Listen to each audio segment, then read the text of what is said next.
You know how sometimes the smallest, most ordinary things can hold the biggest secrets? Well, that's what we're doing today. We're going to take one single, simple word and follow a trail of clues to uncover a whole world of communication. And the word at the center of it all? Attempt. Yeah, I know. It seems pretty plain, doesn't it? But trust me, it's holding on to a really fascinating secret. So, what on earth makes this particular word so special? Okay, so let's get right into it. The main piece of evidence we have is just a simple dictionary entry for the word attempt. And the clues we need, well, they're sitting right there, hiding in plain sight. And boom! Right out of the gate, we get our first big break in the case.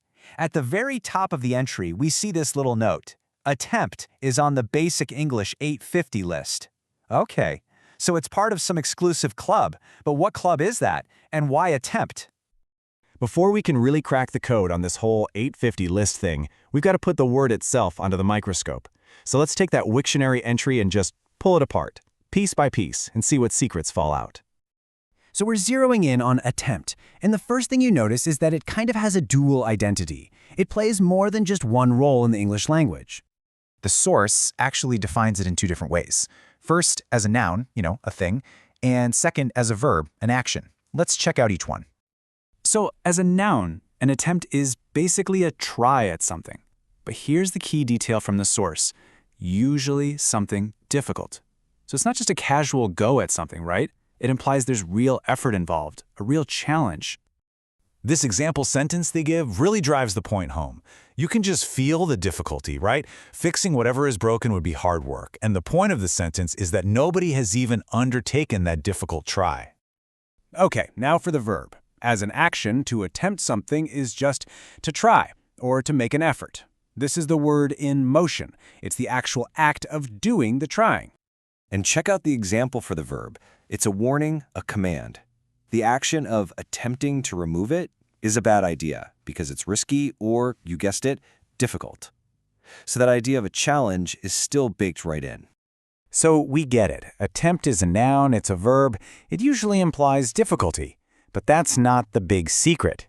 The most important clue, the one that really blows this whole thing wide open, isn't even in the main definition. It's hidden somewhere else entirely. So let's go back to that strange label we found right at the beginning.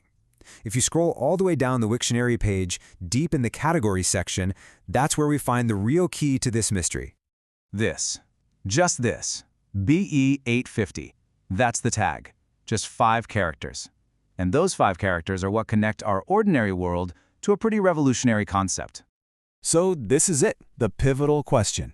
What in the world does BE 850 actually stand for? Because figuring that out is the key to understanding why attempt is so important. Well, BE 850 stands for Basic English 850. It is a very carefully selected list of just 850 words, including our word attempt, that were chosen to be a simple but totally functional foundation for the entire English language. So you see, this is way more than just a vocab list you'd study for a test. It's really a blueprint for a whole miniature version of English, a system designed to let you express really complex ideas using a very small set of tools. I mean, just stop and think about that number for a second. 850. Most native speakers use thousands and thousands of words every day. The idea that you could communicate pretty much anything you needed to with such a tiny set, it's kind of mind-blowing.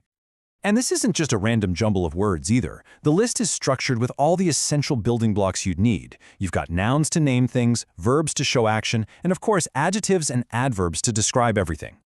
So here's the absolute core of it all. Basic English is really a philosophy. It's all about achieving the greatest possible clarity by using the fewest possible words. It's all about efficiency in language. Okay, so this is a cool historical project, but why does any of it matter today? Well, the idea behind this 850-word list is maybe more relevant now than ever. The power of keeping communication simple is universal. Think about it. Having a core vocabulary makes a language so much more accessible for people who are just starting to learn it. It's perfect for writing clear technical instructions where there is absolutely no room for error. It acts as a bridge for international business and diplomacy. And you know, its spirit is totally alive today in what we call plain language movements. The push to make everything from government forms to company memos actually understandable to normal people. It's all about reducing misunderstanding. And it's pretty amazing to think that this whole journey started with a single little clue on a Wiktionary page for the word attempt. We followed that one thread from a word to a list, and from that list to an entire philosophy about how we can all connect with each other. So, I'll just leave you with this final thought to chew on. It's a powerful challenge, isn't it? If you were limited to just those 850 essential words, what ideas would be so important to you that you would have to find a way to share them?